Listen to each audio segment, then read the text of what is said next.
Hey everybody, so in today's video we're going to be discussing budget basics. I'm going to be talking to you about a zero-based budget, which is the budget that I recommend, that I use, and I'm actually going to show you a sample of a zero-based budget and how to work that out. So let's talk about what a zero-based budget actually is.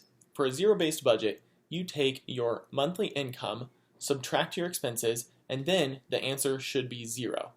Now, this does not mean that you actually have to spend every single dollar that you receive. We'll talk about some of the things that you can do with those.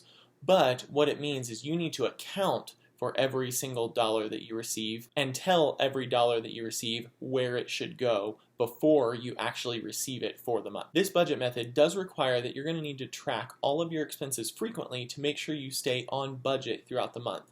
Later in the video, I'll be giving you some different softwares that you can use to track your expenses. Now, let's dive into a sample zero-based budget so that I can show you how it works and some different percentages that different line items of your budget should go to each month. This sample is going to be based off of a $65,000 household income, which breaks down to about $4,000 per month after taxes. Keep in mind that the percentages that I'm going to give you for this budget will vary based on your actual situation, your actual income, the number of children that you have, the cost of living in your area will all be variables that you'll have to adjust based on these percentages. These are just recommendations. This is really just a starting place for you to have an idea of how much you might need to allocate for your budget. However, you're going to need to actually go in and figure out all of your own personal expenses and subtract that from your own personal income to be able to get your zero-based budget. So let's talk about the first line item that should be in your budget.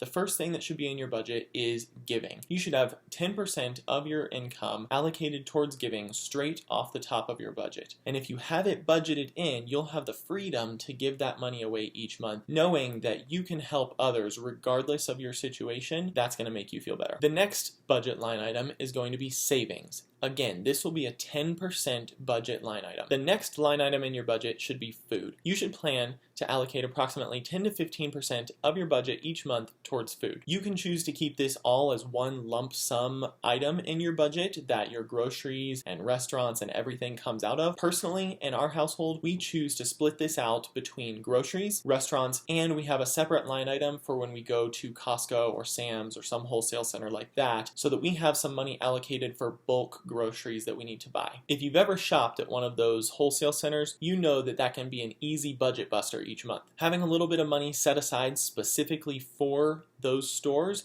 really helps us to keep things balanced out and not bust our budget. The next line item is going to be our mortgage or our rent. This should be no more than 25% of your budget. The next line item is going to be utilities. This should be between 5 to 10% of your budget. The next line item in our budget is going to be our transportation. This should be about 10% of your budget. It should cover things like gas, maintenance on your vehicle, public transportation, etc. You may notice that I left one thing out of this line item, and that's a car payment. We'll talk about debt a little bit later on, but I left that out of here because ultimately we don't want to have a car payment in the long run. Another budget line item we're going to talk about is fund money. This should be 5 to 10% of your income each month. If you're married, you and your spouse should split this money so that each of you has some money to do something fun for yourselves each month.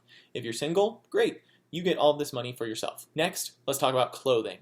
Clothing should be another 5 to 10% of your budget each month. This line item is going to have to cover your whole family. You can choose to break it out per person or per group, spouses in one group, kids in another group, something like that. Do whatever works best for you and your budget. However, it needs to cover everybody. We're almost done. The next line item we're going to talk about is entertainment. This should be another 5 to 10% of your budget. This is going to include things like your TV subscriptions, your Hulu, your Netflix, your Disney Plus, etc. However, this area could also include things like date night or family night outs, things like that. The last line item that we're going to talk about in this sample is going to be our miscellaneous line item. Every budget should have a miscellaneous line item as a catch-all. There's going to be things that come up that you really weren't planning for, that you didn't know where they should go. They'll fall here. This line item could include things like birthday gifts, pet grooming, babysitting, etc. A couple of things that you may want to account for elsewhere in your budget are going to be health insurance, if that doesn't automatically get deducted from your paycheck, gym memberships, things like that. that we didn't specifically go over. Another thing that we have to account for is debt. I said earlier that we'd be talking about this. I specified in the example of a car payment. That's where this comes into play. If you have debt in any way, whether it's credit card debt, car payments, student loans, etc., that's going to eat into your other line items. The idea that we're working towards is getting debt free. So as you can see, we did not account for debt in any of our percentages because we want to be debt free. However, that means you're going to have to make some sacrifices within your budget to cover any debt payments that you have so that you can get those knocked out and then re-increase some of your budget line items. Some of the first areas that I would look at in regards to putting more money towards debt to get rid of it early would be your fun money, your entertainment, things like that. In your situation, evaluate your own budget, figure out what you should do. In the beginning of the video, I mentioned that I would talk about a few different ways that you can use to track your expenses for a zero-based budget. There's a few different softwares that you can look at. The first one that I would suggest is EveryDollar. It's personally the one that I use. It's a fantastic budgeting app. Another budget software that I've used in the past is Mint.